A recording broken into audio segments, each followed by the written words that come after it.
بسم الله الرحمن الرحيم. اللهم صل وسلم على سيدنا نبينا محمد صلى الله عليه وسلم.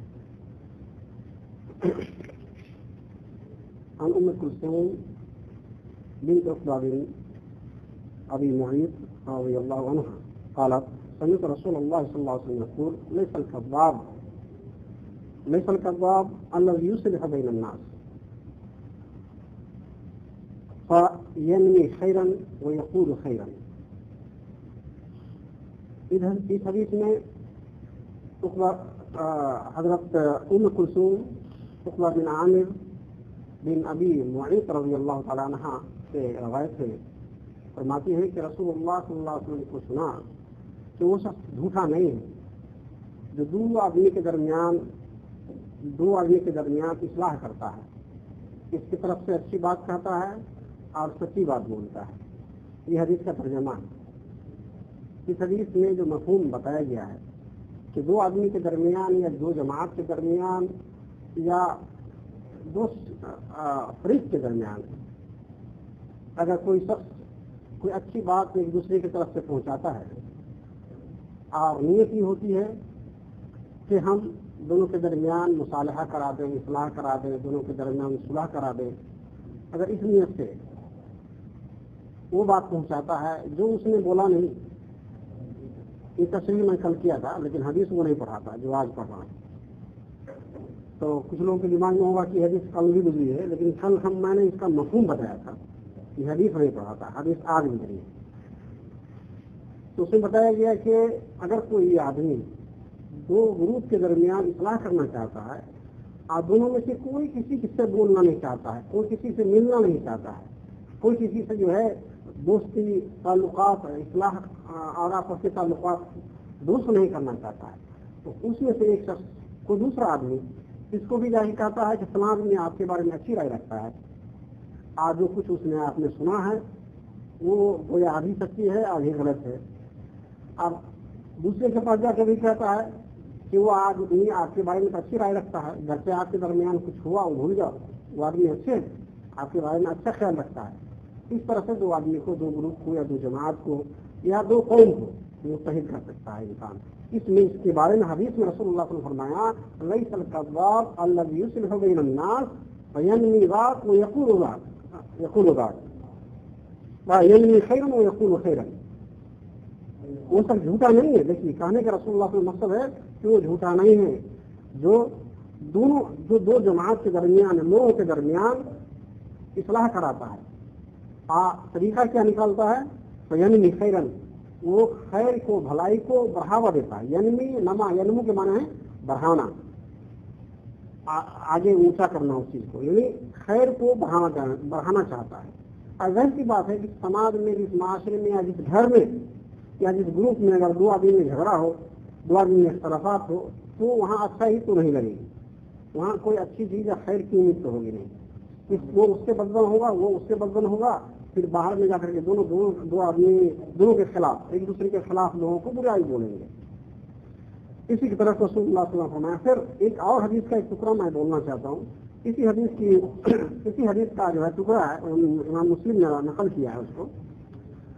اس میں ہے فی روایت مسلم زیادۃ قالت: ولم اسمعه يرخص في شيء مما يقوله الناس الا في ثلاث، يعني الحرب والاصلاح بين الناس وحديث الرجل امراته وحديث المرأة زوجها.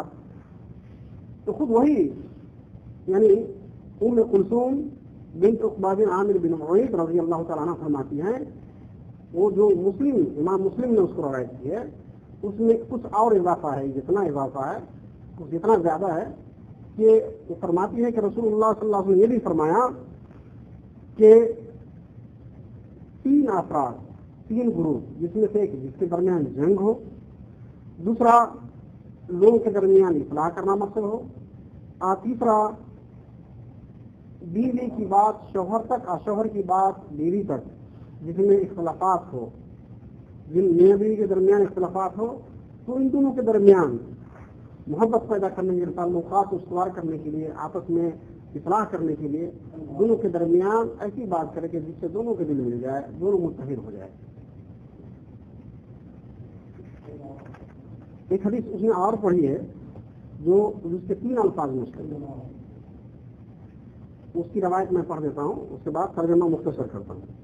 عن عائشة رضي الله عنها قالت سمع رسول الله صلى الله عليه وسلم صوت خصوم من الباب عالية أصواتهما وهو أحدهما يستوضع الآخر ويسترفقه في شيء ويقول والله لا أفعل. فخرج عليه مع رسول الله صلى الله عليه وسلم فقال أين المتعلي على الله لا يفعل المعروف؟ فقال أنا يا رسول الله. فله أي شيء ذلك أحب. متفق عليه. ومعنى يستوعه يسأله أن يضعنه بعض دينه ويسترفقه يسأله الرفق والمتعلي الحالي. اس حدیث میں 3 لفظ ہیں جو مشکل ہے. ایک لفظ آیا یستوضعه، ایک لفظ آیا ہے یسترفقه، اور تیسرا لفظ ہے المتعلی. یہ پڑھے لکھے لوگوں کے لیے مشکل ہے. یہ لوگ جو عام پڑھے لکھے لوگ ہیں جس کو عربی آتی ہے ان کے لیے مشکل ہے. جس کو عربی نہیں ہے تو نہیں آتی ان کو تو بالکل مشکل ہے. جو عربی آتی ہے جن کو ان کے لیے مشکل کیا ہے؟ یستوضعه کے معنی ہے قرض میں کمی کرانا، اور دوسرا لفظ یسترفقه کے معنی ہے نرمی کرانا کہ بھائی گھر پر آپ میرے خاطر ذرا سا نرم ہو جاؤ، یا آپ میرے قرض میں تھوڑا سا معافی کر دو. المتعلی کے معنی ہے قسم کھانے والا. یہ تینوں لفظ آپ پڑھے لکھے لوگوں کے لیے بھی مشکل ہے، اور جو لوگ عرب نہیں جانتے، عرب نہیں ہے، عربی نہیں جانتے، اس کے لیے تو اور مشکل ہے، اس کے لیے تو سب سے مشکل ہے. ترجمہ یہ ہے حدیث کی کہ رسول اللہ صلی اللہ علیہ وسلم گھر میں تھے. حضرت عائشہ رضی اللہ تعالیٰ عنہ روایت کرتی ہے کہ دروازے کے باہر کچھ لوگوں کی آواز آئی، بلند آواز. رسول اللہ صلی اللہ علیہ وسلم باہر نکلے. آواز کیا تھی؟ انہوں میں سے ایک آدمی بول رہا تھا کہ میرے قرضے کو کم کر دو، معاف کر دو. دوسرا کہہ رہا تھا کہ ہم کو ذرا سا اور مہلت دو، میرے ساتھ نرمی کا معاملہ کرو. آج اس کا قرض تھا وہ کہہ رہا تھا نہیں میں ایسا نہیں کروں گا. تو جب رسول اللہ صلی اللہ علیہ وسلم باہر نکلے انہوں نے فرمایا وہ کون ہے جو کہتا ہے خیر کا کام نہیں کریں گے؟ تو صحابہ بولے میں ہوں. تو رسول اللہ صلی اللہ علیہ وسلم فرمایا معاملہ سن کر کے کہ فرمایا کہ فلہ ای شیء ای ذلک احب، اس کے لیے جو قرض دیا ہے دوسرے کو اس کے لیے دونوں چیز اختیار کرنا جو اس کو پسند ہے کر سکتا ہے. یا تو قرض میں ڈھیل دے سکتا ہے، مدت بڑھا سکتا ہے، یا اس کے کچھ حصے معاف کر سکتا ہے، یا پورا معاف کر سکتا ہے. ان میں سے جو پسند ہے اس کو کر سکتا ہے. لیکن جو قرض دینے والا ہے یہ اس کی ہے، قرض دینے والے وہ معاف کر سکتا ہے، ڈھیل دے سکتا ہے. اور جو قرض لینے والا ہے وہ بھی اگر کسی سے طلب کرے کہ بھائی ہمارے مہلت دے دو اور کچھ مہلت بڑھا دو تو وہی طلب کر سکتا ہے. ایسا دونوں کے لیے جائے گا. لیکن ایک سوال اس میں آتا ہے کہ رسول اللہ صلی اللہ علیہ وسلم جب گھر سے نکلے ان لوگوں کے پاس بات چیت کرنے کے لیے تو انہوں نے پوچھا رسول اللہ این المتعلی علی اللہ لا یفعل المعروف، کہ وہ شخص جو قسم کھا کر کہہ رہا تھا کہ میں تم کو ایسا نہیں کروں گا، نہیں ڈھیل دوں گا، یعنی نیک ہی کام میں پیچھے رہنے والا کون ہے؟ یہ رسول اللہ صلی اللہ علیہ وسلم ہے. اس کا مطلب یہ ہے کہ تنبیہ کیا ان لوگوں پر جو قرض دیا ہے تو اس کو بھی کچھ نرمی کرنا چاہیے، ڈھیل دینا چاہیے. ایک موقع ملا ہے کسی پر رحم کرنے کا، اس سے فائدہ اٹھانا چاہیے. اس حدیث سے یہ مفہوم جو بہت اہم ہے اس کا یہ ہے. میں سمجھتا ہوں کہ ترجمہ پڑھ دیں نہیں، اس کا ترجمہ نہیں کیا. اب عائشہ رضی اللہ تعالیٰ عنہ کی روایت ہے کہ رسول اللہ صلی اللہ علیہ وسلم نے دروازے پر 2 جھگڑنے والوں کی اونچی آوازیں سنی. ان میں سے ایک دوسرے سے قرضے میں کمی اور کچھ نرمی کا مطالبہ کر رہا تھا، اور دوسرا کہہ رہا تھا اللہ کی قسم میں یہ نہیں کروں گا. رسول اللہ صلی اللہ علیہ وسلم ان کے پاس باہر تشریف لائے اور پوچھا وہ کون شخص ہے جو اللہ کی قسم کھا رہا تھا کہ وہ نیکی نہیں کروں گا؟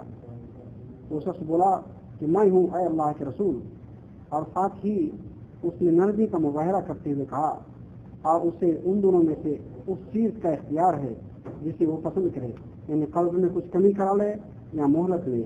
بخاری مسلم کی روایت. جو میں نے تشریح کی ہے اس حدیث کی وہی تشریح ہے. اللہ تعالیٰ ہم سارے لوگوں کو اگر ایسا موقع ہے کسی کو معاف کرنے قرض کرنے کا قرض یا کسی کا ڈھیل دینے کا تو ضرور کرے، کیونکہ دنیا کی چھوٹی چھوٹی نشی نہیں قیامت میں بہت کام آتی ہے، اور مرنے کے بعد قبروں میں قبر کے بعد قیامت میں یہ چیز کام آنے والی ہے۔ تو انسان پر کوئی رحم کرے، مدد کرے، جس لحاظ سے بھی ہو، اللہ تعالیٰ ہمارے لیے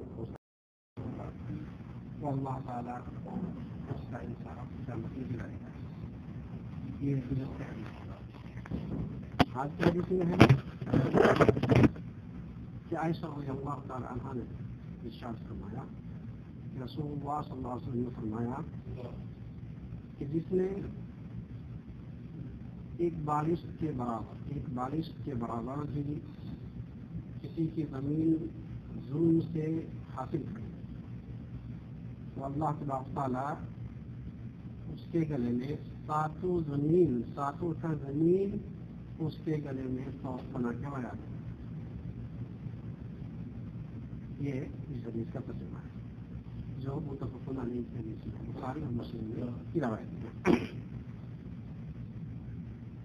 تو آپ غور کرو، ایک بالشت بھی زمین اگر کسی کا قبضہ کر لی، یعنی کم سے کم مقدار، تو اللہ تعالیٰ قیامت کے دن توق منے گلے کا جو ہے ہار، وہ پورے 7 زمین تک کی جو ہے وہ گلے کا توق بنا کر اس کے گلے میں ڈالے۔ یہ پہلی حدیث کا ترجمہ ہے، جس نے کہا کہ من ظلم قید الشبر، شبر مانے ہوتا ہے ایک بالش، تو اس کے برابر بھی کوئی زمین قبضہ کر لے ظالمانہ طور پر، طوقہ من 7 اراضین، 7 زمین کا توق بنا کر اس کے گلے میں ڈال دے۔ آپ بتاؤ کتنا وزنی توق ہوگا، کتنا مشکل ہوگا۔ میں سمجھتا ہوں کہ یہ حدیث کا مفہوم واضح ہو گیا، نہیں؟ دوسری حدیث حضرت ابو موسیٰ رضی اللہ تعالیٰ عنہ سے مروی ہے، جس میں رسول اللہ صلی اللہ علیہ وسلم فرمایا کہ بے شک اللہ تعالیٰ ظالموں کو ڈھیل دیتا ہے، مگر جب اللہ تعالیٰ پکڑتا ہے تو پھر وہ بھاگ نہیں سکتا ہے۔ یہ اس حدیث کا ترجمہ ہے۔ پھر رسول اللہ صلی اللہ علیہ وسلم قرآن شریف کی آیت پڑھی، وَكَذَلِكَ أَخْذُ رَبِّكَ إِذَا أَخَذَ الْقُرَىٰ وَهِيَ ظَالِمَةٌ إِنَّ أَخْذَهُ عَلِيمٌ شَدِيدٌ۔ اس طرح اللہ تعالیٰ تیرا رب جب پکڑتا ہے گاؤں والوں کو، جب وہ ظلم کرتا ہوتا ہے، تو اللہ کا پکڑ بہت المناک، دردناک اور سخت ہے۔ اس کے فوائد و مسائل اس طرح بیان کر سکتے ہیں کہ اللہ تعالیٰ اپنی حسب مشیت و مصلحت ظالم اور گناہگار کو مہلت دیتا ہے، لیکن جب مواخذہ فرماتا ہے تو پھر اس کی گرفت سے بچنے کی کوئی صورت نہیں ہوتی۔ اس لیے ہر شخص کو ظلم و معیشت سے، ظلم و معاشیت سے اپنا دامن بچا کے رکھنا چاہیے۔ مہلت سے دھوکہ کے شکار نہیں ہونا چاہیے، کیونکہ پتہ نہیں کب اس کی مدت ختم ہو جائے اور گرفت کا آغاز ہو جائے۔ یہ دوسری حدیث کا مفہوم میں سمجھتا ہوں واضح ہو گیا کہ اللہ تعالیٰ ظالم کو تھوڑا ڈھیل دیتا ہے۔ دیکھیے تو ظالم لوگ ظلم کرتا ہے تو خوب اس کو مدد ہی ملتی رہتی، دیکھتا ہے کہ آج اس کا ظلم کیا کرو، اس کا کرتے کرتے خوب کئی لوگوں کو کرتے ہیں، گروپ کو ظلم کرتے کرتے بہت بڑا مضبوط ہو جاتا ہے۔ شروع میں وہ بہت ترقی کرتا ہے ظالم لوگ، جب اللہ کی پکڑ آتی ہے تو پھر خیر نہیں، تب کبھی ایک بلڈنگ گرتی ہے، کبھی وہ اس طرح سے کبھی اس کے بال بچے، اس کے خاندان سارے ٹوٹ جاتا ہے۔ اللہ تعالیٰ شروع میں اس کو طرف چھوڑ دیتا ہے، اور جب کھینچتا ہے تو پورے ختم ستیہ ناش کر دیتا ہے۔ یہ حدیث ختم ہو گئی، دوسری حدیث میں چلتا ہوں۔ یہ بہت مشہور حدیث ہے جو آگے بیان کرنے جا رہا ہوں۔ اس میں بتایا گیا ہے کہ ایک ہی مرتبہ اسلام کا سارا قانون جو کہ نیا مسلم ہو تو نافذ نہیں ہوتی، اس کے بعد اس کا تھوڑا پہلے عقائد سکھا لو، کلمہ توحید لا الہ الا اللہ محمد رسول اللہ سکھا لو، اس کے بعد نماز پڑھنے کا طریقہ سکھاؤ، جب یہ سیکھ لے اچھی طرح سے تو اس کو زکوٰۃ دینے کا طریقہ بتاؤ۔ اور زکوٰۃ دینے کا مطلب یہ ہوتا ہے کہ دولت مند سے لے کر وہاں کے محتاج غریب لوگوں میں تقسیم کرنا ہے، یہ مطلب ہوتا ہے۔ اور پھر آخر میں یہ فرمایا اس حدیث میں کہ دیکھو مظلوم کی بد دعا سے ڈرو، کیونکہ مظلوم کی بد دعا کے درمیان اور اللہ کے درمیان کوئی حجاب کوئی پردہ نہیں ہوتا ہے۔ اب میں وہ حدیث پڑھ کر ترجمہ کرتا ہوں، اگر چاہیے تو حدیث میں پڑھ لوں۔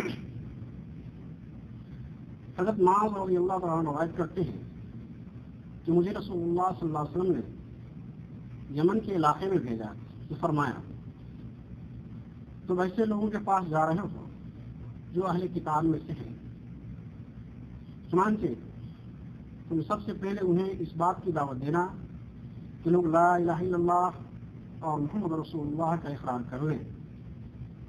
اگر یہ بات مان لیں تو پھر انہیں بتلانا کہ اللہ نے ان پر رات اور دن میں 5 نمازیں فرض کی ہیں۔ اگر وہ اسے بھی مان لیں تو پھر انہیں بتلانا کہ اللہ تعالیٰ نے ان پر زکوٰۃ فرض کیا ہے جو ان کے مالداروں سے لی جائے گی اور ان کے فقراء پر تقسیم کر دی جائے گی۔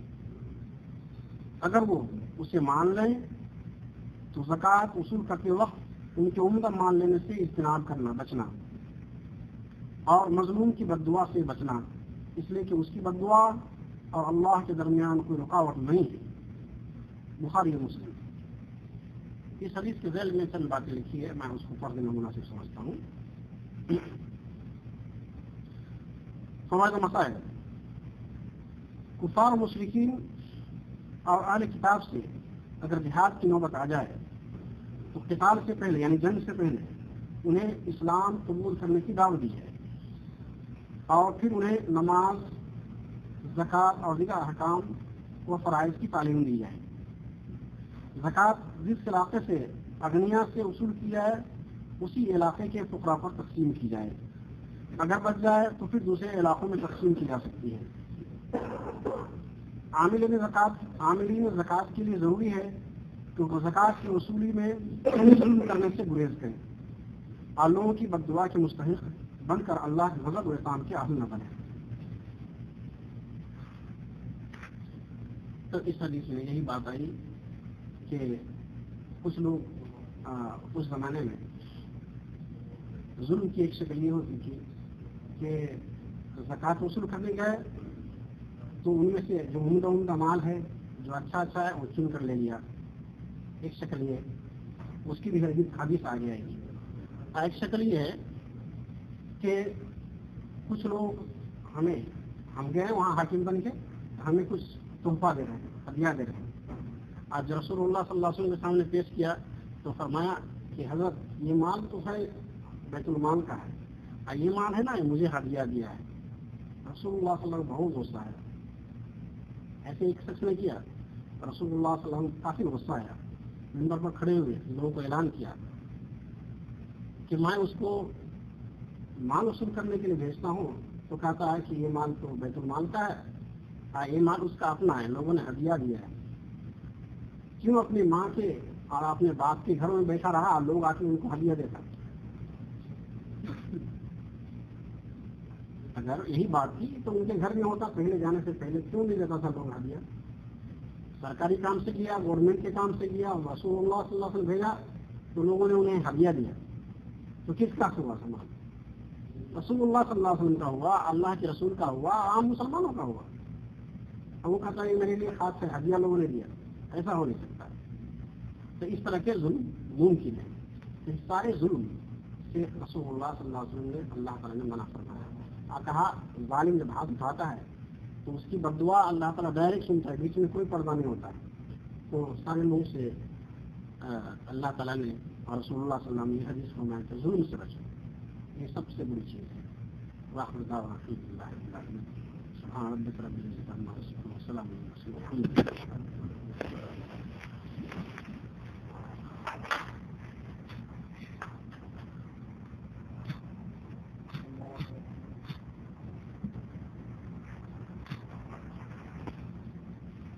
اس کا بہت بڑا اجر دے گا، اور اللہ تبارک تعالیٰ ہم سارے لوگوں کے گناہوں کو معاف فرمائیں اور ہمارے مسائل کو اللہ تعالیٰ حل فرمائیں، اور کسی کو قرض ہو اللہ تعالیٰ قرض کے لڑائی کے اسباب مہیا فرمائیں.